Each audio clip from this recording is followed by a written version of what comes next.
శివరాత్రి నాడు ఒక్కసారి అయినా ఆచరించాలి. అలా ఆచరించిన వాడికి 1000 జన్మాల్లో చేసిన పాపాలన్నీ నశిస్తాయి. ఈ రోజున ఉపవాసం ఉండటం అంటే మనస్సంతా శివుడి పక్షంలో ఉంచటం అని అర్థం. కనుక మనస్సును శివుడి మీద నిలపాలి. జాగరణం అంటే క్షణక్షణము శివుణ్ణి చింతిస్తూ సద్భావాన్ని కలిగి ఉండటం అని అర్థం. కనుక ఈ పవిత్ర సమయాన్ని శివుడి కోసమే వినియోగించాలి. ఈ శివరాత్రి మంగళకరమైన రాత్రి, వరాలను కురిపించే రాత్రి. కనుక ఈ రోజున తప్పనిసరిగా ఇంద్రియాలను నియంత్రించుకోవాలి. లౌకిక వాంఛలు తీర్చుకోకూడదు, అది పాపం. పూర్తిగా మనస్సులో శివుణ్ణే నిలుపుకోవాలి. శివుడి కోసమే పని చేయాలి.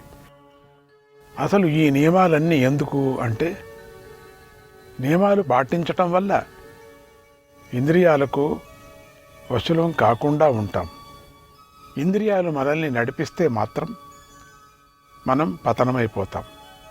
అలా కాకుండా శివానుగ్రహంతో నియమాలు పాటించి మనమే ఇంద్రియాలను నడిపిస్తే పతనం కాకుండా ఉంటాం, ఉన్నత స్థితికి చేరుతాం.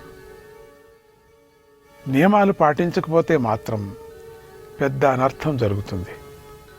వెనుకటి జన్మల నుంచి ఈ జన్మ వరకు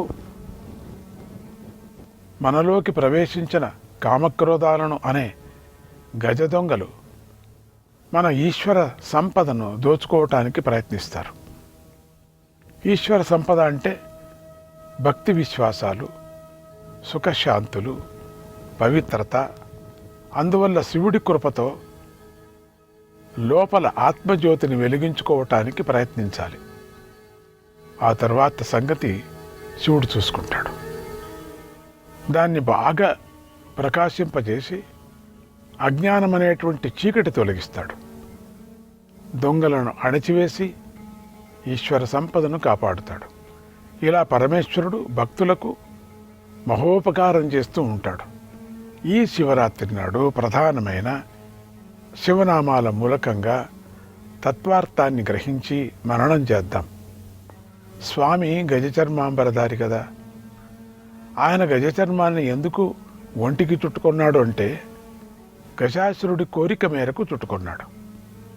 దీని మూలంగా నన్ను ఆశ్రయించిన వారికి శాశ్వత సిద్ధి కలిగిస్తాను అని తెలిపాడు.